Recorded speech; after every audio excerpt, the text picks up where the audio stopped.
The Last of Us episode 7 has dropped, and once again, we can all be devastated emotionally and feel terrible, but also uplifted by characters that are great. After last week's episode, Joel was left gravely injured, and Ellie was hovering over him, wondering if he would survive. This episode ends the same way. What a coincidence. But we start with Ellie taking Joel into an abandoned house and searching for anything to help stitch him up.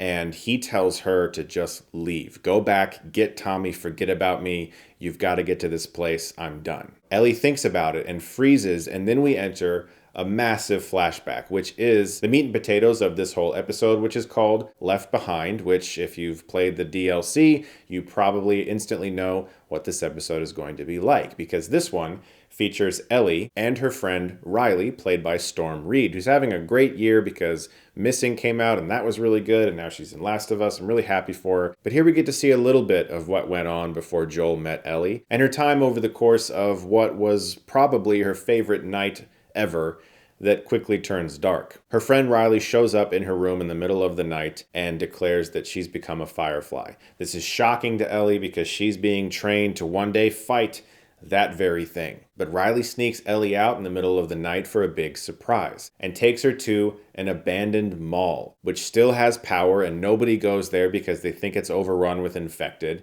This set is an absolute wonder of production design. I was watching this just completely awe-inspired by the work that this crew has done for this show. I mean, it really looks like they filmed in an abandoned mall, and maybe they did. And the fact that I don't know for sure is why the production design and the set decorators and everyone who worked on this deserves so much praise. And Riley takes Ellie on a series of what she calls wonders, and Ellie is shocked by so many things that aren't necessarily on Riley's list of wonders, like an electric staircase, an escalator, of course.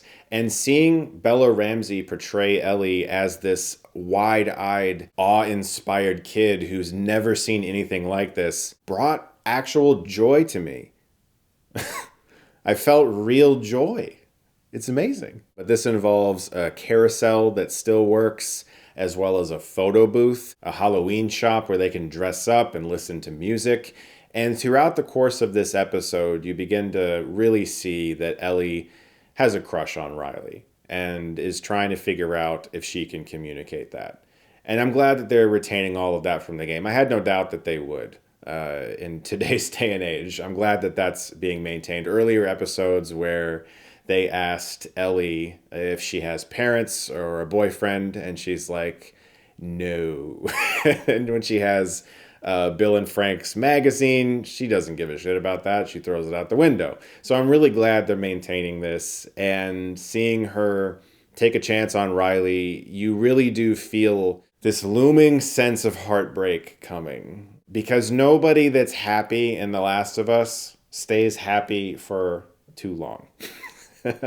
Everyone's always miserable eventually, which is why when one of the stray infected attack them both, we know that Ellie's going to be okay. But when Riley gets bit, you start to think about things that Ellie said a couple episodes ago, when she said that the person she just helped Joel kill was not the first time that ever happened to her. And again, I don't remember everything about the game. You can correct me if I'm wrong. This episode does not show Ellie have to defend herself against Riley after she turns.